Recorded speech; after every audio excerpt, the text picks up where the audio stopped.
สบายดีพ่อแม่พี่น้องหมู่เพื่อนบุตรสุขูสุคนมื้อนี้พวกเขาสิพาไปบ้านธนาเนาะโอเคท่านผู้ชมตอนนี้เราก็กำลังเดินทางไปบ้านธนา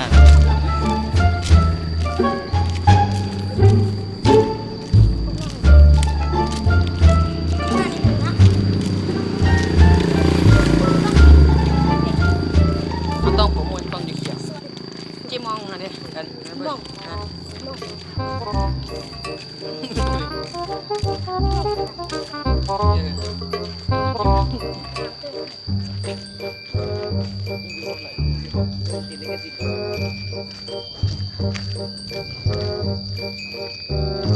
เอาสิย่างไปแล้วท่านผู้ชมประมาณ4-5 กิโลเมตรไปหาเงินจัวหน่อยแล้วเนาะ10 ลักคนนี้ท่านผู้ชมเป็น10 ลักอันนี้เรากำลังข้ามครัวเกาลัดครัวน้ำต้นท่านผู้ชมเขาทำการปิด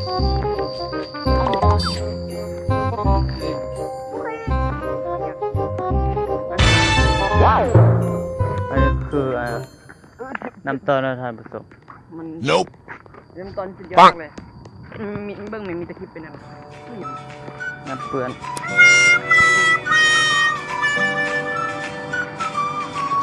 ขนาด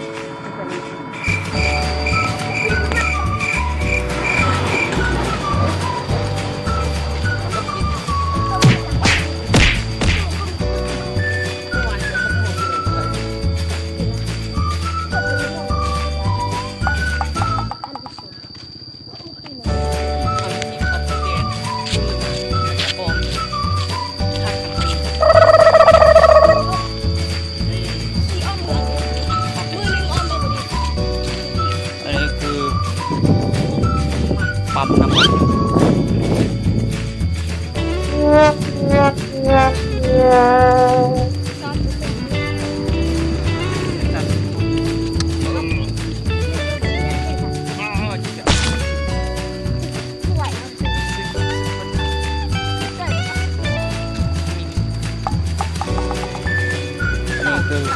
ันห่านไข่เครื่องครับ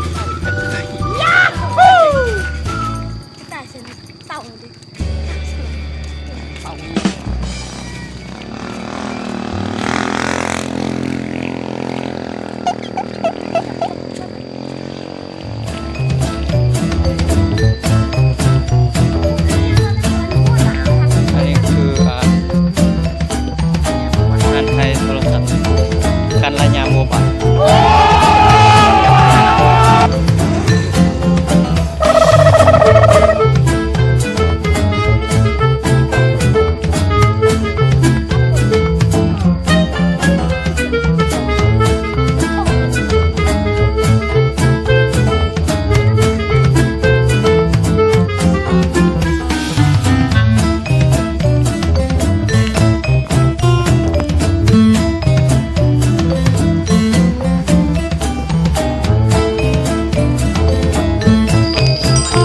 โอเคท่านผู้ชมตอนนี้เราก็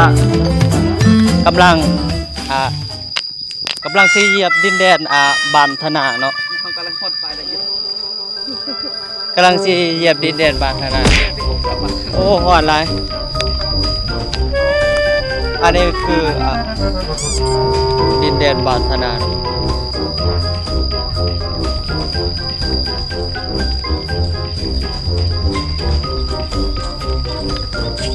ตอนนี้เราก็เข้าสู่บ้านธนาละผ่อนไลน์เนาะมาต้องสร้างโอ้มันแน่นอน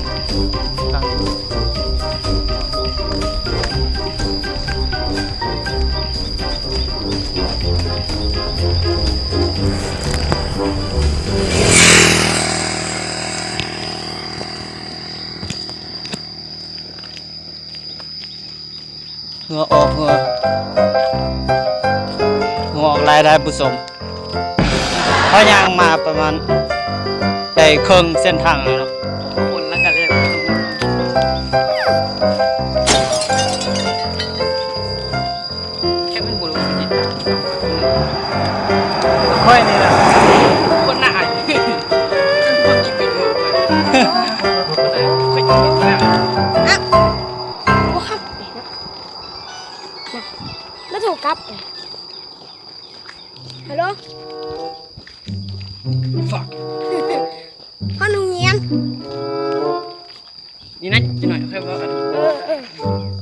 ขึ้นมาอยู่ โอเคอันนี้ก็คือถ้า ขึ้นมาเบิ่งอยู่เงียนเด้ ห้ อ องเฮียนทุกคนตอนนี้เรากำลังสิขึ้นไปเบิ่งเนาะ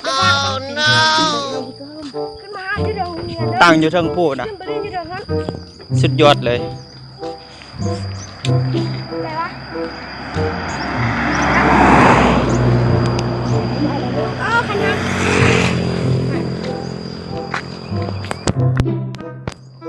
ขับรถขัดประตูมา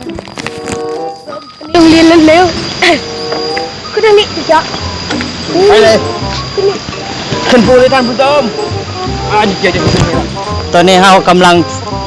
ก้าวสู่ขึ้นห้องเฮียนนะท่านผู้ชมที่ตั้งอยู่เทิงผู้ ที่หลับเราเข้าอยู่นั่งขึ้นมา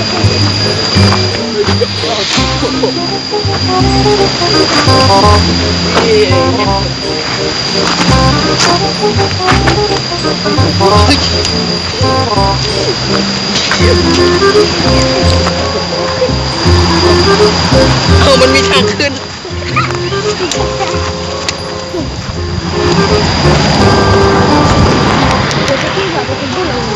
โอเคท่านผู้ชมตอนนี้เราก็ มาสิไปนั่งยูทูบกันล่างนี่นะพอ มันรับหัว ขึ้น คือที่สุด ขึ้นผู้นะ พี่แจ๊เขาอยู่ป .1 เลยนะ คือว่าที่ใครไปนั่งต้องไปตาคัดเลยนะ พี่มันตามหัวผิดเลยเนี่ยพี่เรียก คน พี่ มา เราจับ เริ่ม เดี๋ยวไปดิเมื่อกี้เราจับลงเลยอ่ะ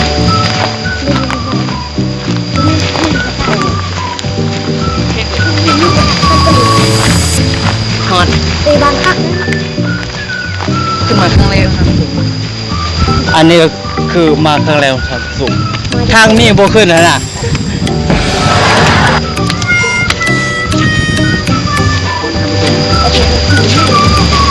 ตรงที่สายปานรีบไปเมื่อวันนี้ได้คืนเลย โอ้ยปวดปวดนี่คือบันไดเลื่อนน้ำทางผู้ชม อันนี้ก็คือคันไดเลื่อนแล้วท่านผู้ชมตัวนี้เขาก็ขึ้น ปวดอะไร บนจับขี่ลง ดูบ้า โอ้ยโยนอ่ะบนเก่ง โอ้เย็นไรท่านผู้ชมเลยบรรยากาศดีดี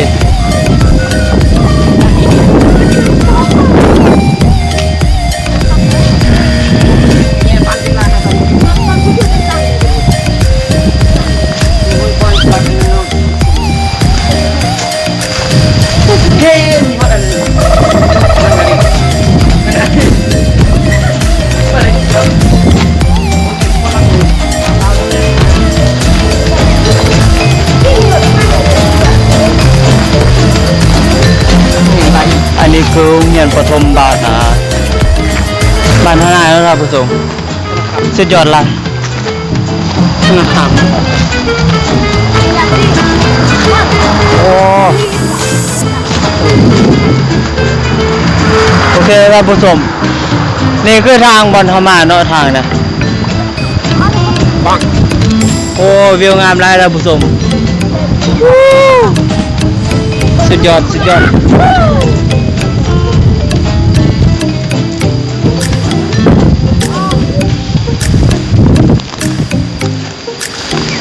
เย็นไล่ได้ผู้ชมไหม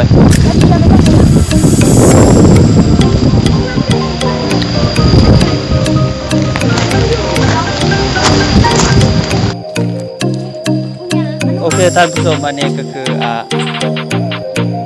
เอียงนี่คือโรงเรียนเด็กหน่อยเนาะตะลุนนะ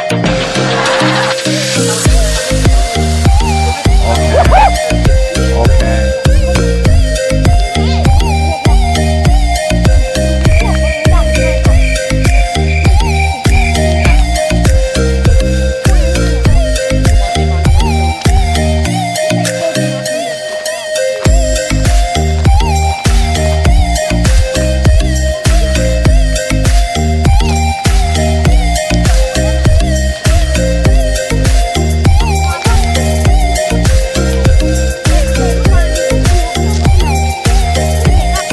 ท่านผู้ชมตอนนี้เราก็กำลังจะขึ้นผู้นะครับ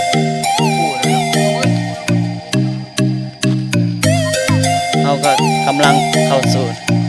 ขึ้นไปโอ้หอนลายทุกคนเลยหอนลาย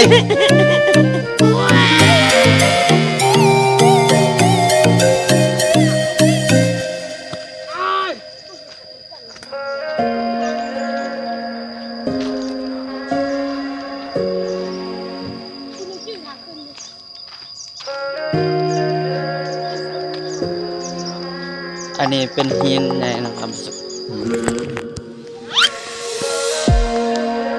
โอ้หอนนะ โอ้ไม่ถึงดอกแม่นเลยโอ้โห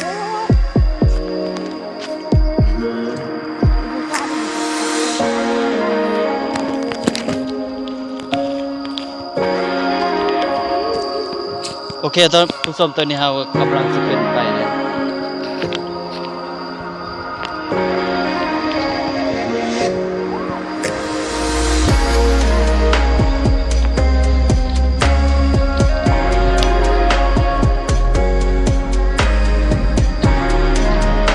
โอ้ยท่านผู้ชมเย็นหลายลมครับ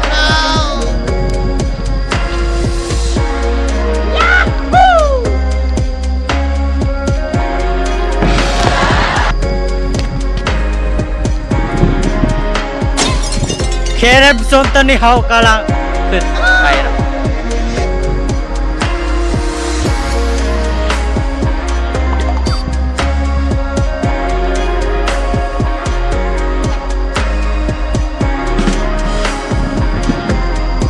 โอเคท่านผู้ชมตอนนี้เราก็ว่าเป็นทีเรียบร้อยแล้ว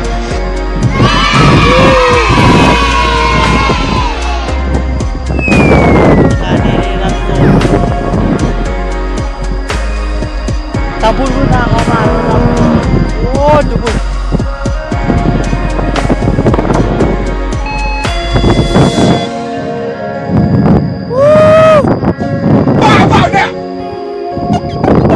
เย็นร้ายนะผู้ชมโอ้ลมพัดดีนะ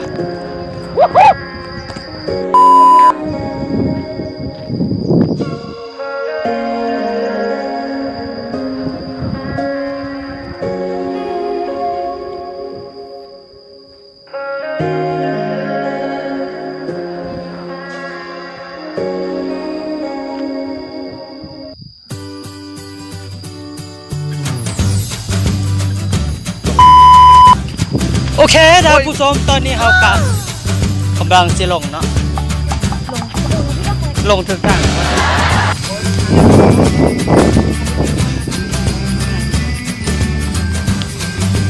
เจท่านผู้ชมตอนนี้เราก็กำลังลง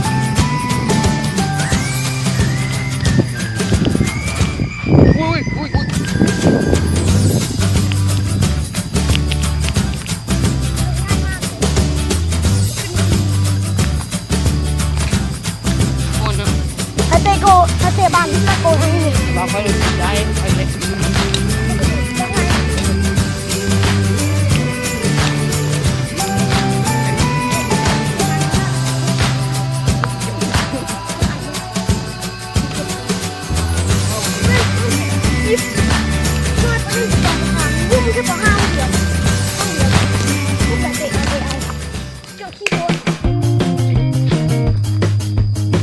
ตอนนี้เราก็กำลังสิไปไหนเนาะท่านผู้ชมไปวัดท่านผู้ชมไปเรียนวัดจังหน่อยแล้วก็สิกลับไปเงินจังหน่อยเนาะเล็กที่เงินเล็กที่เล็กที่บ่ดอกเล็กที่บ่มีนะส่วนสางเนาะไปได้เนาะเรียกที่ ไปเรียกเงินในบ้านให้อยู่ เดี๋ยวเราต้องไปเฮ็ดนาคนเดียว เลขที่02นั่นจะซื้อ ไข่ถ้าเอาตีนไข่โอเคท่านผู้ชมตอนนี้เราก็กำลังลงเนาะลงแล้วจะไปซื้อเครื่องจักหน่อยจักเล็กจักหน่อยนะซื้อเครื่องเดิมนะ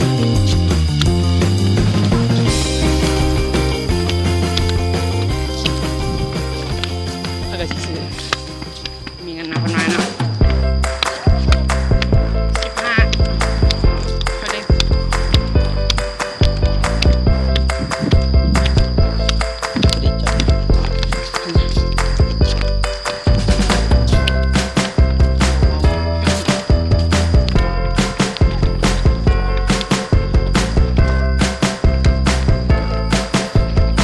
อนร้ายท่านผู้ชมห่อนหลาย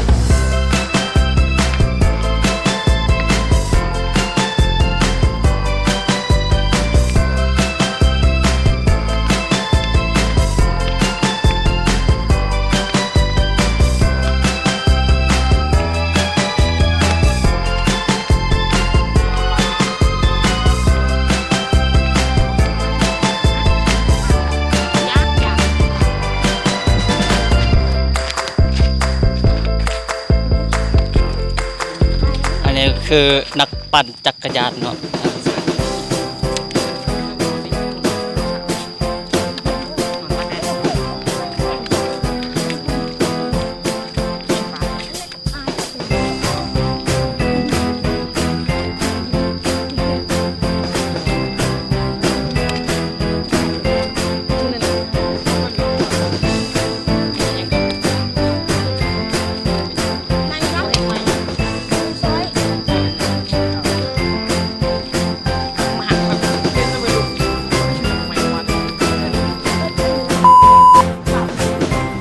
ท่านผู้ชมตัวนี้เรากำลังมาซื้อเครื่องเล็กๆน้อยๆเนาะโอเคท่านผู้ชมตัวนี้เราหาลงออกเมื่อส่ง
ได้ผู้ชมตอนนี้เราก็มาวัดแล้ว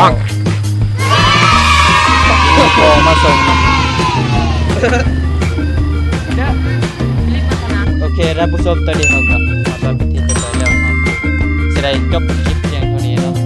ถ้าใครมาคลิปนี้ก็อย่าลืมกดไลค์กดแชร์กด Subscribe เป็นกำลังใจหน่อยเด้อแต่อย่าลืมเบิ่งให้จบเด้อพบกันคลิปใหม่เนาะ